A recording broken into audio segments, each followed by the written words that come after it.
ప్రార్థన చేస్తూ ఉండాలి.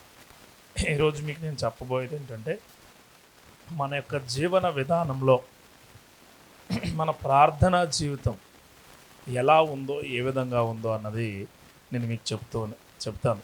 అంటే మీకు తెలిసిందే, కానీ కొద్ది నేను వేరే విధంగా, అంటే మనకు అర్థమయ్యే రీతిగా చెప్పాలని ఆశపడుచున్నాను. ఇది చెబుతూనే నేను మీకు మాట చెప్తాను. అంటే అతిపెద్ద కీర్తన 119 కీర్తన, 176 చరణాలు ఉంటాయి. 176 చరణాలు ఉంటాయి. ప్రతి 8 వాక్యాలు కలిపి ఒక మాట ఉంటుంది. అంటే 22 మాటలు. అంటే హెబ్రీలు యొక్క ఆల్ఫాబెట్స్ 22 అంటే 22 × 8 అంటే 176 వచనాలు కలిగిన పెద్ద కీర్తన. ఒక్కొక్క 8 వచనాలకి ఒక్కొక్క అర్థం ఉంటుంది.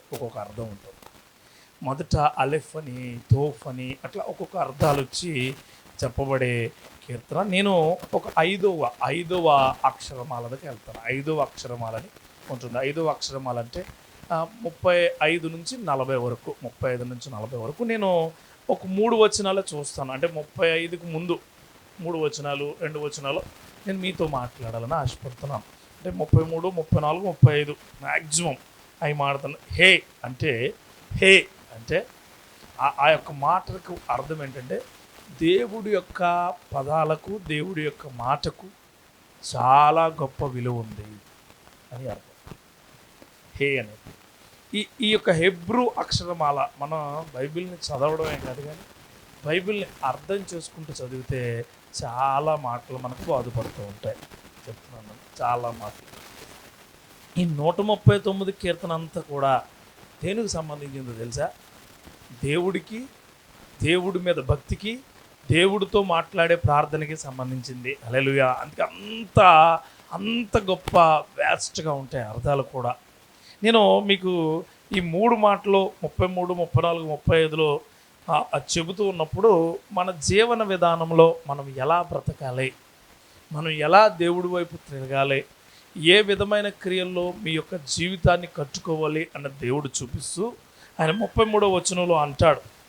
ఏమంటాడంటే, యెహోవా నీ కట్టడలను అనుసరించుటకు నాకు నేర్పుము, అప్పుడు నేను కడమట్టుకు వాటిని గైకొందును. మొట్టమొదటిగా మన యొక్క జీవన విధానం, తల్లిగారు కానీ, అలాగే దూర ప్రాంతంలో ఉంటున్న వారి కోడలు, లేకపోతే ఇక్కడ ఉన్న బిడ్డలు, అలాగే మనం కూడా మన జీవన విధానము చాలా శక్తివంతమైనది. గుర్తుపెట్టుకోండి. ఎందుకంటే మన జీవన విధానంలో క్రీస్తు వారు ఎప్పుడూ మనకు తోడుగా, అందుకని మన జీవన విధానం చాలా శక్తివంతమైనది. అందుకే ప్రతి క్షణము ఆయనకు ప్రార్థనాపూర్వకమైన జీవితం ఇస్తూ ఉండాలి.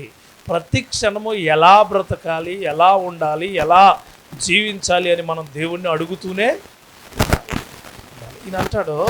ఏమంటాడంటే, యెహోవా నీ కట్టడలను అనుసరించుటకు నాకు నేర్పుము. అంటే నాకు తెలీదు, ఎలా ఉండాలో నాకు తెలీదు, ఏ విధంగా ఏం చేయాలో నాకు తెలీదు. చాలామంది ఇప్పుడున్న భక్తి విధానాల్లో ప్రార్థన ఎలా చేయాలో తెలీదు, వాక్యం ఎక్కడి నుంచి చదవాలో తెలీదు, ఆరాధనలో ఏం చేయాలో తెలీదు. కొత్తగా చర్చకు వచ్చిన వాళ్ళు పక్కన కూర్చున్నప్పుడు నెక్స్ట్ ఏం జరుగుద్ది, తర్వాత ఏం జరుగుద్ది అని అడుగుతూ ఉంటారు. ఎందుకు? వారికి తెలియదు. అప్పుడు నువ్వు ఎలా చూస్తావంటే అంటారు. అంటే ఏంటి? ఎట్కారం. నేర్పితే నేర్చుకోవలసిన భక్తి చాలా ఉంది. ఆ భక్తి నేర్చుకునే తత్వం మనకు రావాలా. ఎప్పుడు వస్తుందంటే, నువ్వు దేవుణ్ణి నీ కట్టడలు నాకు నేర్పు ప్రభు అంటేనే వస్తుంది. ఇంకోటి, ఎంత గొప్ప పెద్ద పుస్తకాల్లో గొప్ప రాసినా నేర్పేవాడు ఒకడు ఉండాలి నీకు. దేవుడికి స్తోత్రం కలుగును గాక. అది నీ సేవకుడి యొక్క ప్రసంగం నుంచే నీకు వస్తుంది. ఎవడో కాదు, మనోడే. నేను చాలా ఆనందపడ్డాను. ఎందుకు చెప్తున్నాను? మనోడిని పోగొట్టలే, మనోడు చేసిన ఆరాధన పొగుడుతున్నాను. దేవుడికి స్తోత్రం కలుగును గాక. ఎందుకంటే దేవుడికి చెందింది. తర్వాత నేను గొప్పగా అప్రిషియేట్ చేయాల్సింది ఏమీ సేవకుడు. ఎందుకంటే ఆయన నడిపింపు అలాంటి నడిపింపు. ఆయన్ని పోగొట్టలేదు. నడిపింపు గొప్పదని చెప్తున్నాను. హల్లెలూయా. ఎందుకంటే అన్నిటికంటే గొప్పోడు దేవుడే.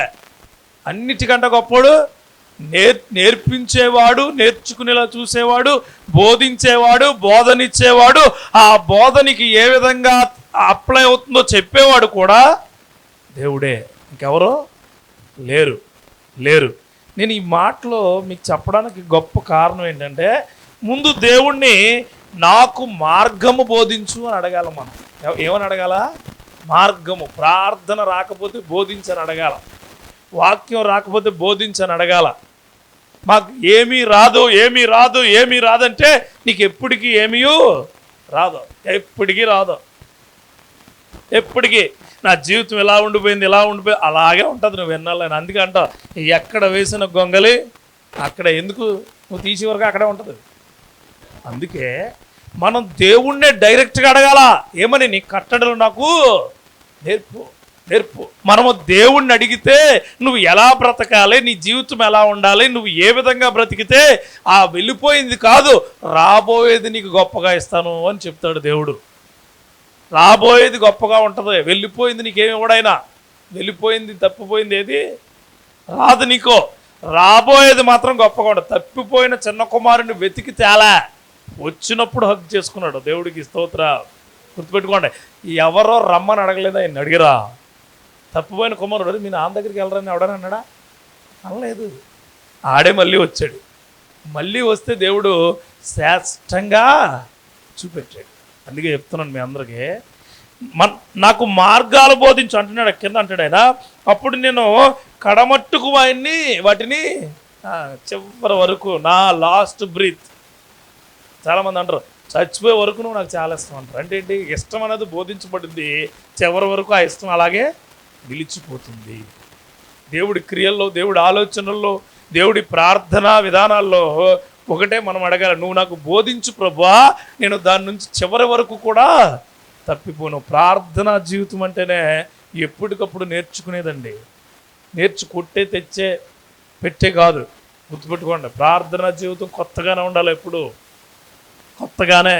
నువ్వు దేవుడిని ప్రతిరోజు కొత్తగానే అడగాల. దేవుడు ఎప్పుడైతే నువ్వు కొత్తగా అడిగే తత్వం నీకు వస్తుందో నీకు గొప్ప ఉత్సుకత వస్తుంది. అంటే నువ్వు దేవుడిని గొప్పగా అడగాలనే కాన్సన్ట్రేషను పెరుగుతూ ఉంటుంది. అందుకే 25వ కీర్తన 4:5లో ఆయన కీర్తనకారుడు తన ఎక్స్ప్రెషన్స్ చెప్తూ ఉంటాడు. ఎక్స్ప్రెషన్స్ని, యెహోవా నీ మార్గములు నాకు తెలియచేయము, నీ త్రోవలు నాకు తేటపరచుము, నన్ను నీ సత్యమును అనుసరింపచేసి నాకు ఉపదేశము చేయము, నీవే నా రక్షణకర్తమైన దేవుడవు, దినమెల్లా నీ కొరకు కనిపెట్టు. ఏమంటున్నాడు ఆయన?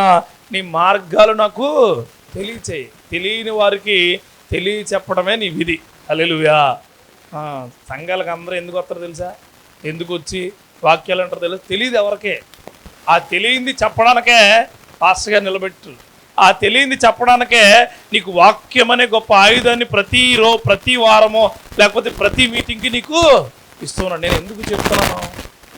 నీకు తెలియంది ఏదో ఒకటే దేవుడు నీకు బోధింపు చేస్తున్నాడు. నేను గొప్పోడు ఏం కాదు, ఇచ్చేవాడు గొప్పోడు. హల్లెలూయా.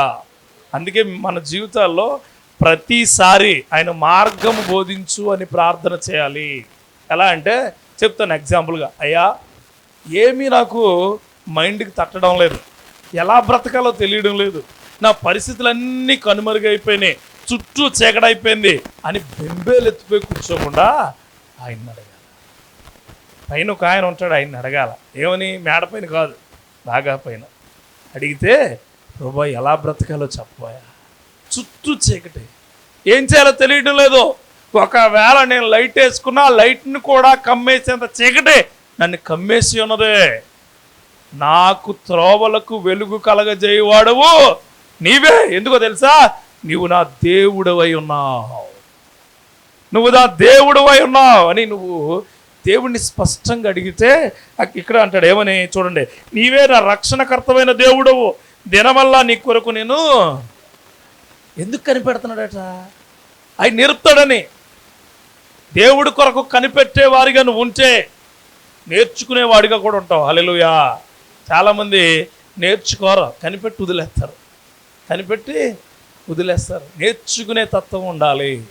బైబిల్ ఎప్పుడు కూడా ఏం చెప్పుద్దంటే మనకి, నేర్చుకో నేర్చుకో నేర్చుకో నేర్చుకో, దాంట్లో నడువో.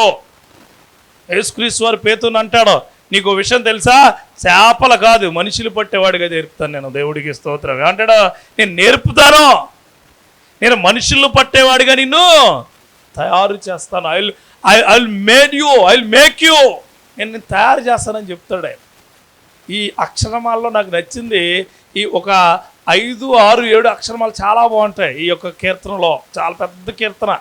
మనం అందరం అనుకుంటాం అయ్యి బాబోయ్ చాలా పెద్దది అనుకుంటాం, కానీ డివైడ్ చేసుకుంటూ వెళ్తే దాంట్లోని సారాంశం చాలా బాగా తెలుస్తుంది. డివైడ్ చేసుకుంటూ వెళ్తే ఈ అక్షరమాలను 22 భాగాలు, 22 భాగాలను మళ్ళీ ఇంకో 22 భాగాలు చేసుకుంటే చాలా గొప్పగా అర్థమవుతుంది నీకు. నేను ఎప్పుడు 3 వచనాలే మాట్లాడుతున్నాను, 33, 34, 35. దాంట్లో నేర్చుకుంటా, పట్టుకుంటాను, వదిలిపెట్టను, ఇలాగే ఉంచే మాటలన్నీ. జ్ఞానమే గొప్పగా ఉంటాను, నువ్వు నీకు వెళ్ళే జాడని చూపించు, ఆ జాడ నాకు చాలా గొప్పగా ఉంటుంది అంటాడు. ఈ కార్యాలు అందుకే మొదటి యోహాను పత్రికలో 5వ అధ్యాయము చివరిలో ఉంటుంది. మొదటి యోహాను పత్రిక 5వ అధ్యాయము చెప్పండి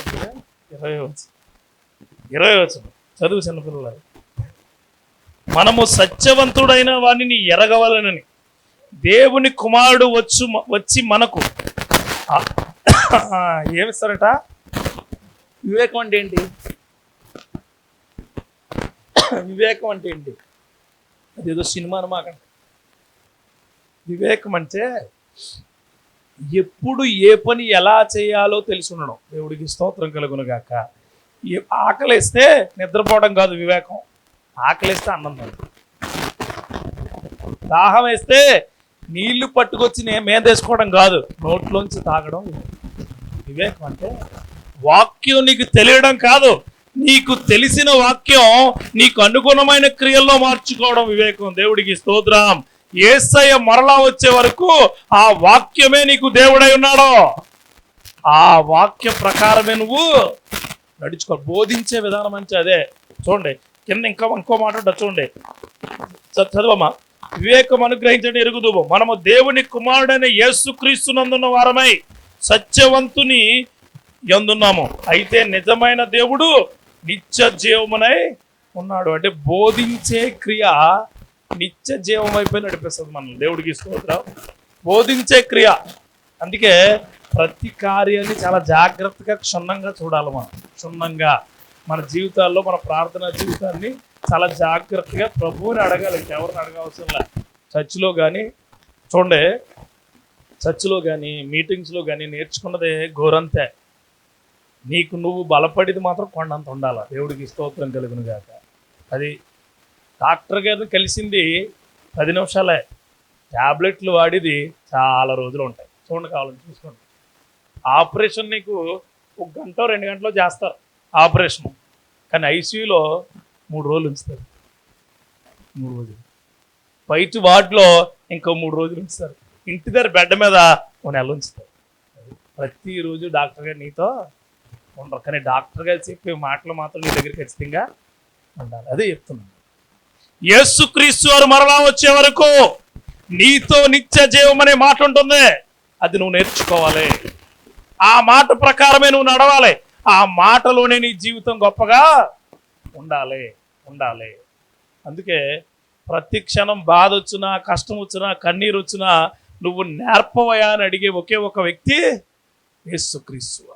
అడిగితే ఆయన అన్ని కాదనకుండా ఇస్తూ నిన్ను నడిపిస్తాడు. ఇది మొదటి మాట. ఇంకొక మాట గుర్తొస్తున్న, ఫిలిప్పీలు రాసిన పత్రికలో 1వ అధ్యాయము పెద్దగా ఉంటుంది కీర్తన. ఒక 6వ వచనం, అంటే 3, 6, 7 అని ఉంటుంది. మామూలుగా చదివేయండి. 6 చదవండి. మీలో మీరు నాతో పాలువారైండుట చూచి, అది ఎక్కడి వరకు కొనసాగించాలట? హల్లెలూయా. ఏ సత్క్రియ అయితే బోధించబడిందో ఆ సత్క్రియ ఎక్కడి వరకు కొనసాగించాలి? యేసుక్రీస్తు వచ్చు దినము వరకు. హల్లెలూయా. ఎంత గొప్పగా చెప్తున్నాడు చూడండి ఆయన, పౌలు గారు ఫిలిప్పీలకి.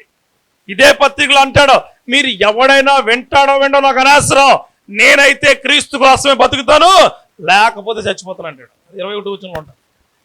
బ్రతుకుట క్రీస్తే, చావైతే మేలు అంటాడు. ఎవరో వాళ్ళు ఎన్రోల్లో ఫిలిప్పీన్లు చాలా దారుణం అండి. ఫిలిప్పీన్స్ ఎందుకంటే యేసుక్రీస్తు వారిని సిలువేస్తున్నప్పుడు 30 to 40% వాళ్ళే ఉన్నారు. ఫిలిప్పీన్స్ చాలా హైట్గా ఉంటారు, వాళ్ళు చాలా హైట్గా.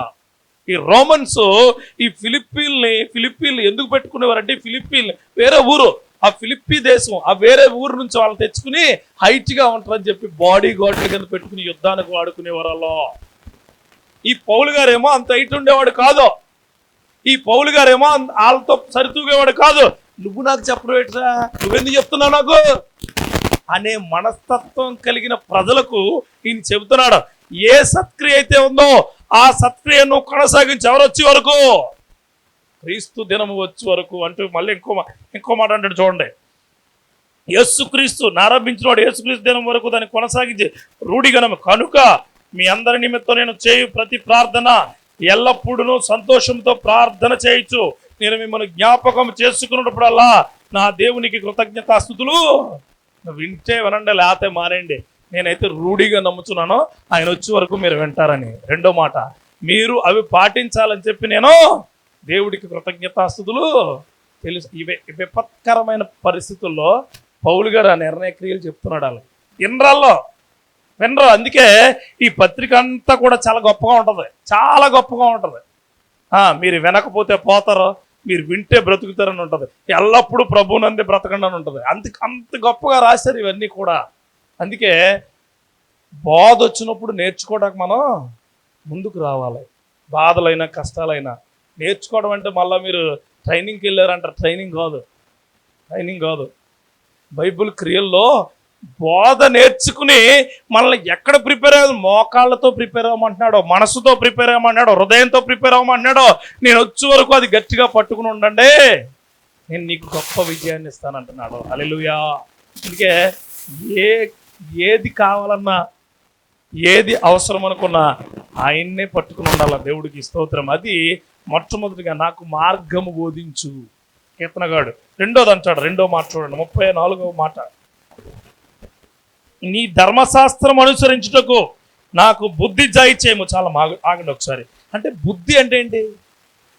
విజ్డమ్ అంటే జ్ఞానం అని ఉంటుంది ఇంగ్లీష్ బైబిల్లో. హెబ్రీ లాంగ్వేజ్లో ఏముంటుందంటే నిన్ను ఎలా బ్రతకాలో అది నేర్పని ఉంటుంది. ఈ మూడు తెలిస్తే నేనేమంటున్నానంటే నీది నాకు అర్థమవడానికి, నీది అనుసరించడానికి నాకు తగిన జ్ఞానాన్ని దయచేయి. ఫస్ట్ ఏంటంటే నేర్చుకునే తత్వం ఎప్పుడు వస్తుంది? జ్ఞానం ఉంటే వస్తుంది, లేకపోతే రాదు. వస్తుందా? క్లాసులో ఎంత పాఠం చెప్తాడు టీచరు, ముందుకి ఏముండాలి? బుర్ర ఉండాలి. జ్ఞానం కదా బుర్ర. మనం అనే మాట ఏంటంటే బుర్ర ఉండాలి. ఇటు బుర్ర చాలా తక్కువ అండి. తక్కువ పెట్టి 4-5 కేజీలు దూకుద్దాడు బుర్ర. 4-5 కేజీలు ఎక్కడ తూకంలో ఎత్తే ఎందుకు పని చేయదు అంటే నేను ఏదైతే నువ్వు చెప్తున్నావో అది అనుసరించడానికి నాకు ఏం నేర్పమంటున్నాడో జ్ఞానం నేర్పు. అందుకే సంఘాల్లో నీకు ఫస్ట్ బోధ నేర్పుతారు, తర్వాత జ్ఞానం కూడా నేర్పుతారు. దేవుడికి స్తోత్రం కలుగును గాక. ఇలాంటి మీటింగ్స్లో కానీ అలాంటి ప్రసంగాల్లో కానీ నువ్వు నేర్చుకోవాల్సిన క్రియ ఏంటంటే జ్ఞానము మాత్రమే. రెండోది, నాకు జ్ఞానము దయచేయము. ఎందుకు చూడండి, అప్పుడు నా పూర్ణ హృదయంతో నేను దాని ప్రకారము నడుచుకుందును. చూడండి, మొట్టమొదటి బుర్రకు నచ్చితే కానీ హృదయానికి నచ్చదేది. నచ్చుదా చెప్తాను, నేను అలాగే చెప్తాను. దరిద్రమైన బిర్యానీ వండుతున్నాడు అక్కడ, దరిద్రమైన బిర్యానీ అమ్ముతాడు. ఫోటో మాత్రం హైదరాబాద్ దమ్ బిర్యానీ. ఫోటోలు చాలా బాగుంటాయి.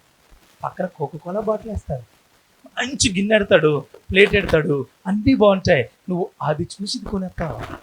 ఇది చూసి ఇంటికి వచ్చి ప్లేట్ పెట్టుకుని హైదరాబాద్ దమ్ బిర్యానీ, హైదరాబాద్ అది ఉంటుంది మైండ్లో. ఏది అదే తీసి దరిద్రం ఎక్కడ పెట్టుకుంటే నోట్లో పెట్టచ్చు. నేను చెప్పింది మీకు అర్థమైనప్పుడు దేవుడు ముందు నీకు ఎక్కడ నచ్చాలంటాడు? జ్ఞానం ఉంటే, నీకు బుర్ర ఉంటే, డైరెక్ట్ చెప్తున్నాను, నీకు బుర్ర ఉంటే ఆ బుర్ర సరిగా పనిచేస్తే అప్పుడు పూర్ణ హృదయంతో నేను ఆయన ఫాలో అవుతాను. హల్లెలూయా.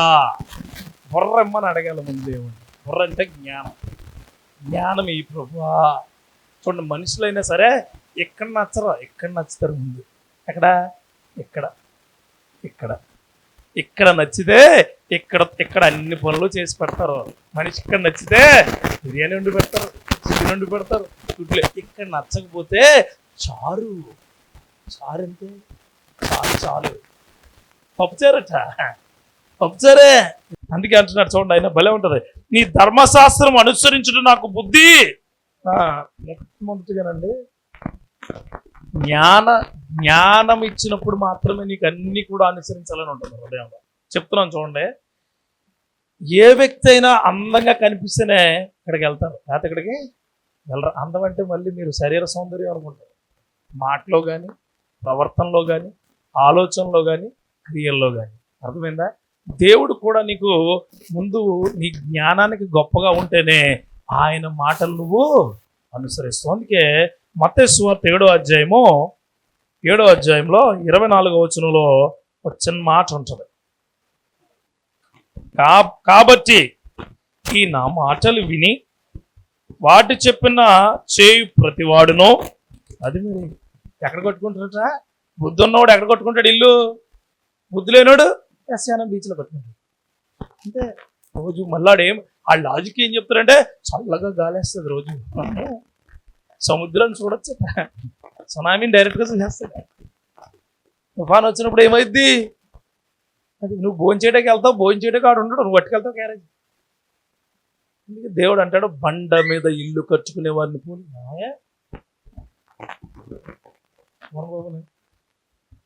బండ మీద ఇల్లు కట్టుకునే అంటే బండ మీద ఇల్లు కట్టుకునే కృప ఎవరు ఇవ్వాలా? దేవుడు ఇవ్వాలి. ఎప్పుడు ఇస్తాడు నీకు? జ్ఞానం ఉంటే ఇస్తాడు. బుద్ధి వేరు, జ్ఞానం వేరండి. బుద్ధి వేరు. నీకు బుద్ధి లేదా అంటాం కొంతమందిని. బుద్ధి అంటే ఏంటి? చూసింది చెయ్యాలనిపించడం బుద్ధి, చూసింది లోపలికి వెళ్ళడం జ్ఞానం. హల్లెలూయా. అది బుద్ధి అంటే హోంవర్క్ చేసేస్తుంటాడు, బండ హోంవర్క్ బండ, అది బుద్ధి. జ్ఞానం అంటే హోంవర్క్ ఎలా చేయాలో అది తెలుసుకుని చేస్తాడు, అది జ్ఞానం. రెండింటికి చాలా తేడా ఉంది. చూడండి, ఇక్కడ ఇంకొక మాట ఉంటుంది. ఆ మాట యాకోబు పత్రిక 1వ అధ్యాయం 5వ వచనం. అందరికి తెలిసిన మాటే, తొందరగా చదివేలా.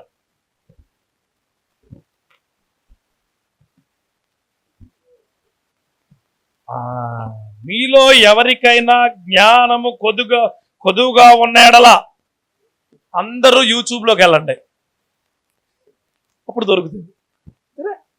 అందరూ జ్ఞానం తక్కువ ఉంటే గూగుల్కి వెళ్ళిపోండి అంతే. గూగుల్ నిన్న భార్య భర్తలు ఇద్దరు పెళ్లి చేసుకున్నారు, సాఫ్ట్వేర్. ఇద్దరికి కూడా జ్ఞానం ఉంది, మంచోళ్ళు. డెలివరీ టైం వచ్చిందంట. వీడికి ఎందుకు పోయేకాలం? డెలివరీ చేసి చచ్చిపోయిందంట. యూట్యూబ్లో చూసి డెలివరీ చేసినట. మరి ఆయనకి 2 లక్షలు, వీడికి 2 లక్షలు. చచ్చిపోయిందంట. అయ్యో కాదు చెప్తున్నా నేను, జ్ఞానము నీకు అనుకూలంగా మార్చుకుంటే చాలా ప్రమాదకరం. జ్ఞానము దేవుడికి అనుకూలంగా ఉంటేనే భద్రం. హల్లెలూయా. నీకు అనుకూలంగా మార్చి ఒక జ్ఞానాన్ని. మధ్యాహ్నం అన్నాడు, ఆటో నడుపుతూ అన్నాడు, అసలు వ్యక్తి ఏమైంది? నా మీద ఆటో ఎక్కుద్ది. అంటే నీకు ఏదైతే వస్తుందో అదే నువ్వు చెయ్యి. దేవుడికి స్తోత్రం. నీకు ఏదైతే ఇక్కడ ఒక మాట ఉంటుంది, చదువు అన్నది 1వ అధ్యాయం 5వ వచనంలో అంటది. ఏమని? జ్ఞానము కొదువుగా ఉన్న ఎడల అతడు దేవుణ్ణి అడగవలను, అప్పుడు అది అతనికి అనుగ్రహింపబడును. ఆయన ఎవరిని గద్దింపక అందరికీ ధారాళముగా దయచేయవాడు. జ్ఞానం అంటే చదువు అనుకుంటారు, చదువు కాదండి. సంసారం నడిపించబడడం కూడా జ్ఞానమే. బిడ్డలను పెంచి పోషించడం కూడా జ్ఞానమే. వ్యాపారం చేయడం కూడా జ్ఞానమే. పంటేసి ఆ పంటకు సరైన పోషకాలు ఇవ్వడం కూడా జ్ఞానమే. ఇంకో మాట చెప్పనా, చర్చికి వెళ్ళాలనుకోవడం కూడా జ్ఞానమే. బ్రతుకు నేర్చుకోవాలి, బ్రతుకు సరిగా నడవాలని చర్చికి వెళ్తారు. ప్రార్థన చేయడం కూడా జ్ఞానమే. వాక్యం చదవడం కూడా జ్ఞానమే. ఇలాంటి వాక్యాలు వినడం కూడా జ్ఞానమే. అందుకే అంటున్నాడు, ఏదైతే నీకు సరిపోలేదో, ఏదైతే నీకు అవసరం అనుకుంటున్నావో అది అడిగితే ఆయన ఎలా ఇస్తాడట? ధారాళముగా. ఎవరిని గద్దించు, నీకు చాలేరా అండవు, ఇస్తూనే ఉంటాడు. దేవుడికి స్తోత్రం. అందుకే ఆయన ఏమంటాడంటే, యేసుక్రీస్తు వారిని ఒక చోట అంటారు, ఎవరో శాస్త్రులు పరిచయులు సద్దుకేయులు కుళ్ళుతో ఏమని వీడికి ఎంతలా మాట్లాడేస్తాడు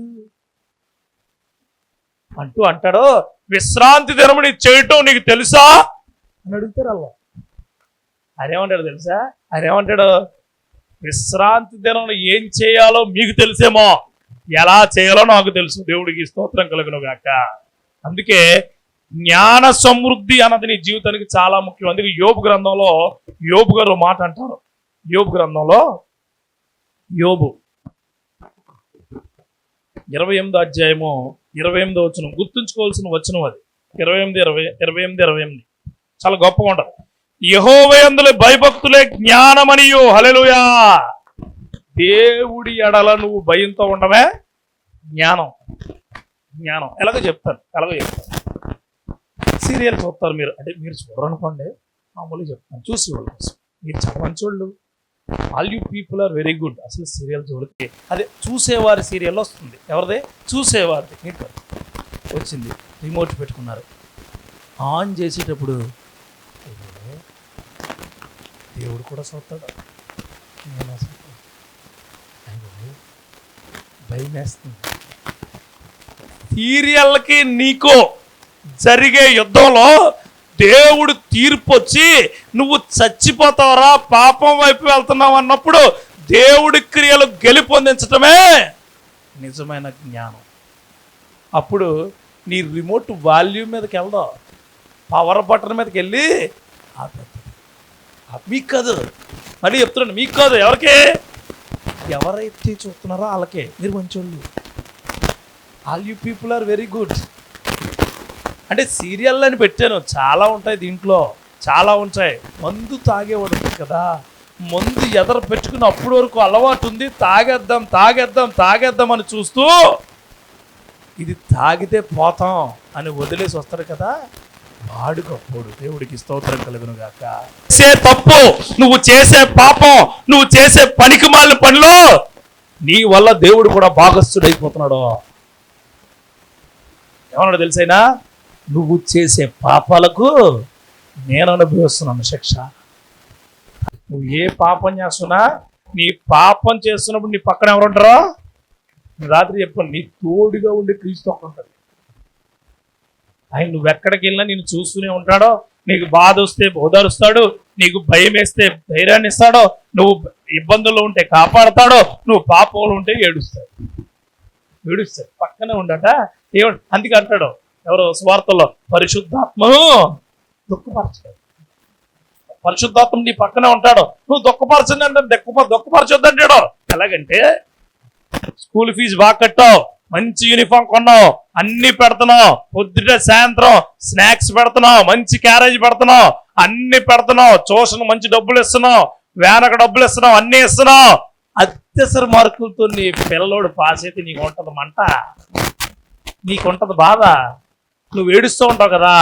అలా దేవుడు నీకు ప్రాణాన్ని ఇచ్చాడు, జీవితాన్ని ఇచ్చాడు, కుటుంబాన్ని ఇచ్చాడు, బిడ్డల్ని ఇచ్చాడు, శక్తిని ఇచ్చాడు, ఇల్లుని ఇచ్చాడు, నీ చుట్టూ సెక్యూరిటీ ఇచ్చాడు. అయినా సరే నువ్వేం చేస్తున్నావు? పాపం చేస్తున్నావు. ఏడవకపోతే ఏం చేస్తాడైనా? ఏడుస్తాడు. అందుకే ఆయన్ని దుఃఖపరచకండి. దయచేసి చెప్తున్నాను, ఆయన్ని. నిజమైన జ్ఞానం నీకు ఉంటే నువ్వు ఎవరిని దుఃఖపరచవు? పరిశుద్ధాత్మని దుఃఖపరచవు. హల్లెలూయా. అందుకే రెండోది, జ్ఞానము నాకు దయచేయండి. రెండో మాట. మూడో మాట చెప్తున్నాను చూడండి. మూడో మాట 35వ వచనం చూడండి. ఈ ఆజ్ఞల జాడను చూసి నేను ఆనందించుతున్నాను, దాని యందు నన్ను జాడను చెప్పమంటున్నాడు. చూడండి, జాడ. తుఫాన్లు వచ్చినప్పుడు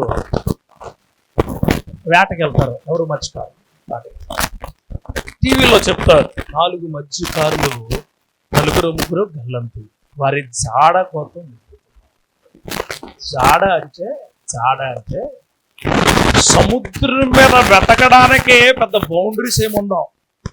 జాడ అంటే చెప్తున్నాను, జాడ మీరు తెలుగులో కావాలని చూస్తున్నాను. జాడ అంటే వెతికేది చాలా ఉంటది, కానీ నా ప్రయత్నాలు నేను చేస్తున్నాను. అందుకే మూడో మాట మీకు ఏం చెప్తున్నానంటే, నాకు జాడ చూపించు. దేనిలో?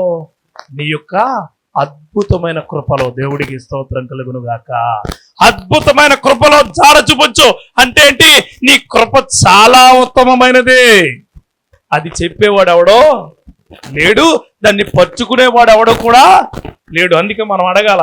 తల్లిగారికి మీకు కూడా చెప్తున్నానమ్మా, ఇక్కడ సాక్ష్యం చెప్పిన తల్లిగారికి కానీ కుటుంబస్తులు కానీ చెప్తున్నాను, ఆయన జాడ నువ్వు తెలుసుకోవాలి. దేవుడికి స్తోత్రం. నీ బిడ్డ నీకు దూరం అయిపోయాడు, వారి బిడ్డలు నీతో ఉన్నారుగా,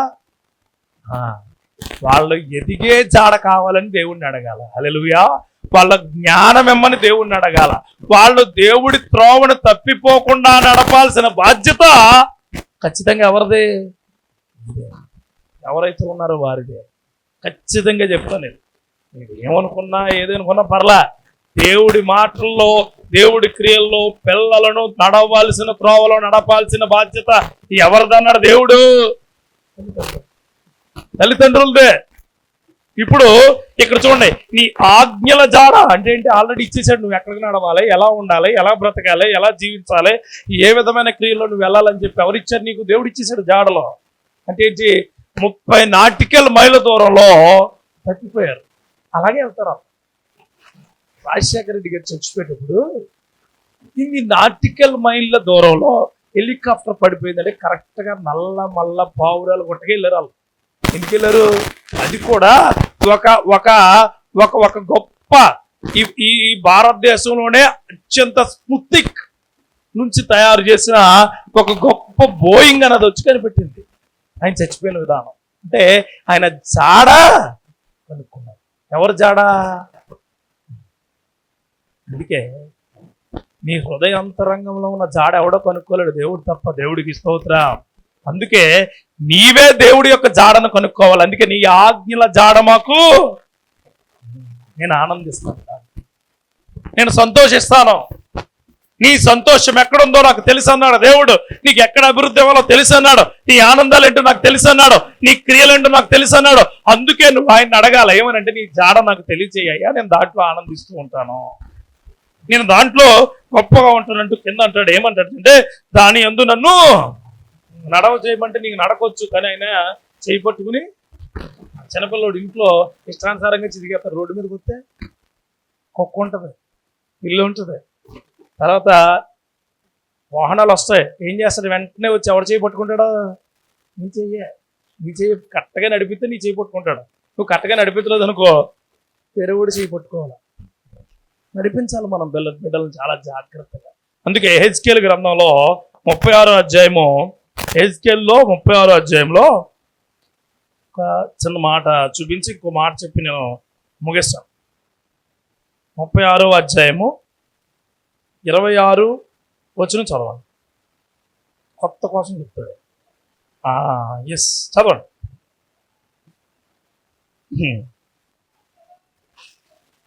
రెండిట్లకి చాలా తేడా ఉంటుంది. చూడండి. నూతన హృదయం నీకు ఇచ్చేదను, నూతన స్వభావం మీకు కలగజేసేదను, రాతి గుండె మీలో నుండి తీసివేసి మాంసపు గుండె మీకు ఇచ్చేదను, నా ఆత్మ మీ యందుంచి నా కట్టడలను అనుసరించి వారిగాను నా విధులను గైకొని వారుగాను మిమ్మల్ని చేసేదను. ఇక్కడ చాలా జాగ్రత్తగా గమనిస్తే, చాలా జాగ్రత్తగా ఏమంటున్నాడు ఈయన? నూతన హృదయం ఎప్పుడు వస్తాడు నీకు దేవుడు? ఆయన జాడ కనుక్కుంటే నీకేమొస్తుంది? తర్వాత నూతన హృదయం ఇవ్వడమే కాదట, తర్వాత ఏమిస్తారట? స్వభావం ఇస్తారట. అంటే నీ పాత హృదయాన్ని కాదు, కొత్త హృదయాన్ని ఇచ్చి దానికి మళ్ళీ ఎవరి స్వభావాన్ని ఇస్తాడో మీకు ఒక విషయం తెలుసా? గుండె మార్పిడి ఎప్పుడైనా విన్నారా?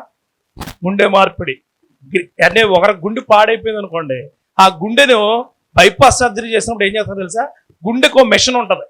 ఎంత హార్ట్ బీట్ కొట్టుకోవాలి, ఎంత ఆక్సిజన్ ఇవ్వాలి, ఎంత బ్లడ్ ఇవ్వాలి, ఎంత దాని యొక్క ఇంటెన్సిటీ ఎంత, ఆ గుండె ప్రభావాలు ఎంత అని ఒక 48 గంటలు టెస్ట్ చేసి సేమ్ అదే గుండెలా బయట మెషిన్ రెడీ చేసి దీనికి వెళ్ళే వాల్వ్స్ ఒక్కొక్కటి దాన్ని కతుకుతారు. గుండెని బయట తీసి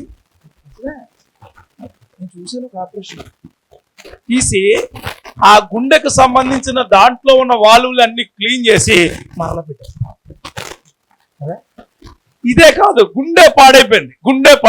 అప్పుడు ఏం చేస్తారు తెలుసా?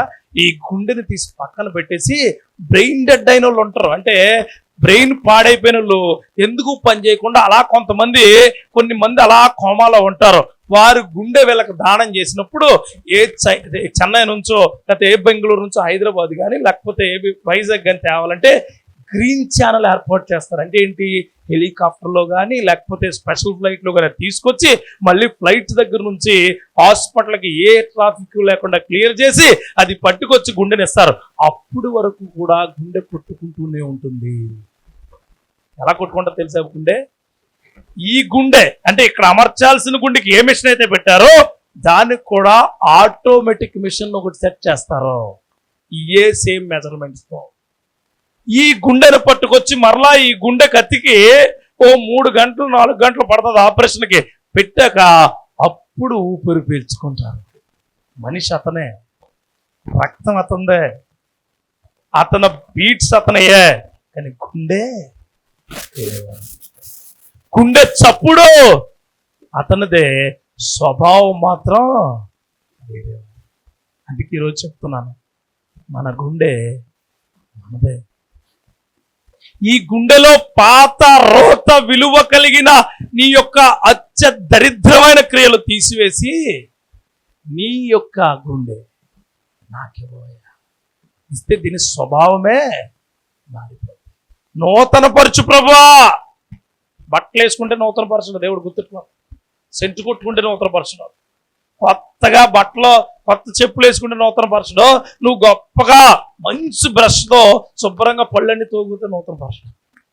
దేవుడు నిన్ను ఎప్పుడు నూతన పరచుడంటే హృదయాన్ని శుద్ధి చేసుకునే కృప దేవుడు నీకు ఇస్తే దాన్ని వాడుకుంటే నూతన పరుస్తాడు. హల్లెలూయా. అందుకే అంటాడు, హృదయ శుద్ధి గలవారు ధన్యులు. ధన్యులు. నేను చెప్పాను కదా, ఈ గుండెది చాలా జాగ్రత్తగా అంటారు. ఇది చాలా జాగ్రత్తగా, కానీ నిజం అది. దేవుడు దీని నుంచే తయారు చేశారు. మళ్ళీ రాత్రి చెప్పిన మళ్ళీ కూడా చెప్తున్నాను, దీని నుంచే కొత్త. అందుకే బ్రెయిన్ మాత్రం మార్చలేరు తెలుసా? మీకు తెలుసా? బైబిల్ మొత్తం మీద నా జ్ఞానం నీకు ఇస్తాను అనలేదు ఆయన. అన్నాడా? నేర్పుతానంటాడు. కొత్త హృదయాన్ని ఇస్తాను, మాంసపు గుండె పెడతాను. దీని నుంచే అర్మోల్ అనే ఆయన ఫస్ట్ గుండె క్రియలను మార్పు చేయాలని ఎక్కడి నుంచి కనుగొన్నాను అంటే I learn from the Bible అన్నాడు ఆయన. దేవుడి నామములో మీకు కూడా చెప్తున్నాను, నువ్వు ఎంత దారుణమైన స్థితికి వెళ్ళిపోయినా నీ హృదయాన్ని మార్చేది దేవుడే, స్వభావాన్ని ఇచ్చేది దేవుడే. అందుకే అన్నాడు, ఏంటి ఏం గుండె తీసేశారండి నీకు? రాతి గుండె మీలోండి తీసి మాంసపు గుండె నీకు. మాంసపు అని ఎందుకు అన్నాడు ఆయన? రాతి అని ఎందుకు అన్నాడు? మాంసం ఎందుకు అన్నాడు? మార్పు లేనిది రాతి. మాంసం అంటే నీ ఇష్టం వచ్చినట్టు ఎమోషన్స్ ఉంటాయి నీకు. హల్లెలూయా.